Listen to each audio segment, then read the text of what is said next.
1997 से लेकर 1947 तक भारत ने आजादी के लिए लड़ाई लड़ी। इस दौरान कई आंदोलन हुए, जंग लड़ी गई, जिनमें सैकड़ों वीरों और क्रांतिकारियों ने अपने साहस का परचम लहराया और इतिहास के पन्नों में अपना नाम दर्ज कर लिया।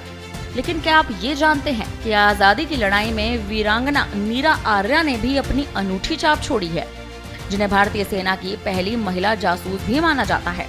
बता दें कि अब मीरा आर्या पर फिल्म बनने वाली है, जिसे कन्नड़ फिल्म मेकर रूपा अय्यर डायरेक्ट करेंगी। इसमें वे एक्टिंग भी करेंगी। इस बायोपिक को national award winner Varun Gautam लिखने जा रहे हैं। मीरा आर्या एक ऐसी साहसी वीरांगना थी जिन्होंने नेताजी सुभाष चंद्र बोस की जान बचाने के लिए अपने ही पति का कत्ल कर दिया था। बाद में इन्हें काले पानी की सजा भी काटनी पड़ी थी।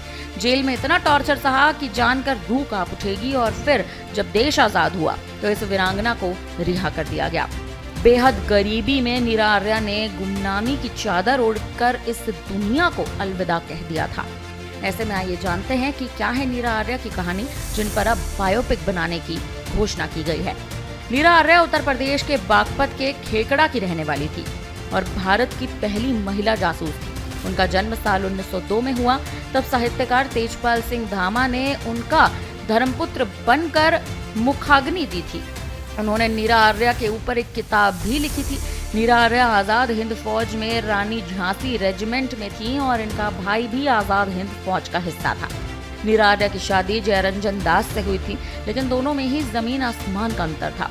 जहां मीरा सच्ची देशभक्त थी, तो वहीं पति जयरंजन अंग्रेजों को पूजते थे और उनकी गुलामी करते थे। बताया जाता है कि जयरंजन को एक बार नेताजी सुभाष चंद्र बोस की जासूसी करने और उनकी हत्या करने का काम भी सौंपा गया। जयरंजन ने मीरा आर्या को इस बात की भनक तक नहीं लगने दी और नेताजी की जासूसी में लग गए। एक बार जब मीरा आर्या नेताजी से मिलने गई तो उसने उनका पीछा करना शुरू कर दिया। फिर उसने मौका देखकर नेताजी सुभाष चंद्र बोस पर गोलियां चलाईं, पर वो उनके ड्राइवर को जा लगी। मीरा वहां मौजूद थी। उन्होंने जब ये मंजर देखा तो पति को ही मौत के घाट उतार दिया। इसके कारण नेताजी ने उनका नाम मीरा नागिन रख दिया। इस कारण मीरा आर्या को काले पानी की सजा दी गई। इसका जिक्र फरहाना ताज ने मीरा पर लिखी किताब यानी first lady spy of INA Meera Arya espionage and heroism in the INA में किया गया है।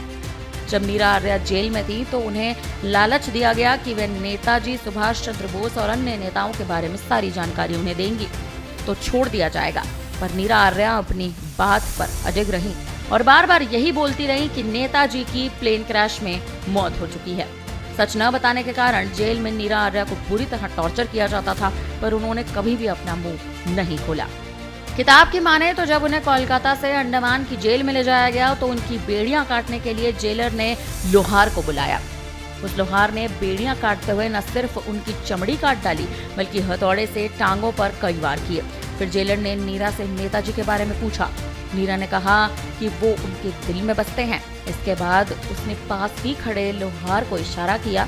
उसने तुरंत ही एक औजार निकालकर मीरा आर्या का एक ब्रेस्ट ही काट डाला। जब भारत आजाद हुआ तो मीरा आर्या को भी जेल से रिहा कर दिया गया।